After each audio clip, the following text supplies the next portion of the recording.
Bakunzi b'ikiganiro ubusesenguzi, nk'uko mubibona igikombe cy'isi kirakomeje. Uyu munsi tugiye kuganira ku mukino wahuje Cote d'Ivoire ndetse n'Ubudage. Uwo mukino ukaba ari uwo mu itsinda Groupe E.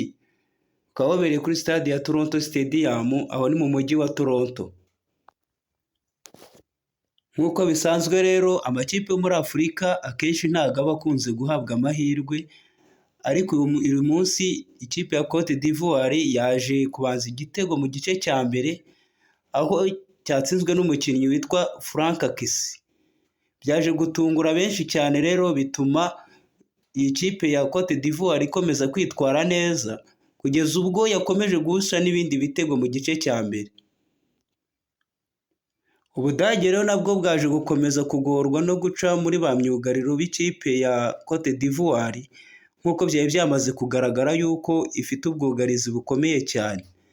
Ubudage bwakomeje gusatira biranga, kugeza ubwo n'igice cya mbere cyarenze kirangira bunaniwe no kwishyura igitego bwari bwatsinzwe. Kandi Cote d'Ivoire yo byagaragaraga koko ifite hagati hakomeye ndetse n'inyuma cyane.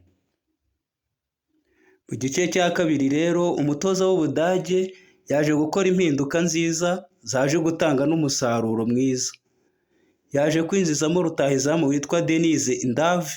Uyu mukinnyi rero ntabwo azwi cyane, nta zina afite ndetse nta nubwo yari ari bwakora ibintu byinshi bihambaye.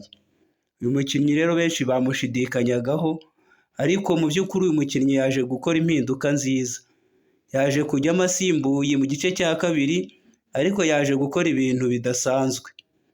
Uyu mukinnyi ni nawe waje gutsinda igitego cyo kwishyura, aza no gutsinda n'icy'intsinzi. Igitego cyo kwishyura cyaje kuba ku munota wa 68, ndetse aza no gutsinda ikindi mu minota y'inyongera umukino ugiye kurangira. Uwo mukino rero wakomeje gutyo urinda unarangira, ndetse ikipe y'Ubudage yanahise ikatisha itike yo gukomeza mu cyiciro gikurikiyeho.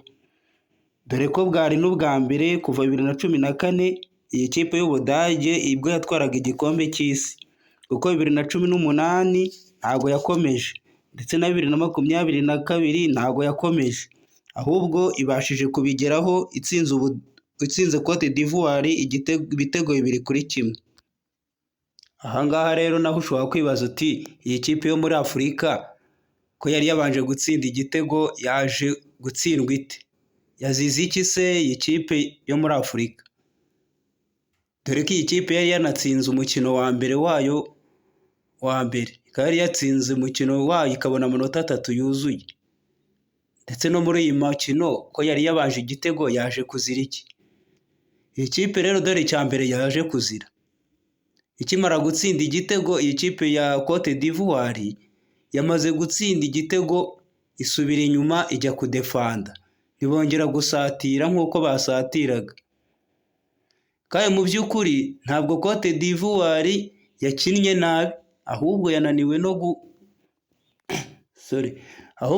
no gukomeza guhatana kugeza ku munota wa nyuma, dore ko mugenzi wayo adversaire aribo Badage bo bakomeje gusatira cyane, kandi umutoza wabo yabibonaga yakomeje no gusimbuza abakinnyi bananiwe. Iyi kipe rero ya Cote d'Ivoire nicyo yaje kuzira mu buryo bugaragara, kuko gukina aho yakinnye neza. Murakoze cyane, naho dusoreje ikiganiro ubusesenguzi, ni akagaruka kuri channel yacu Inkuru. Murakoze.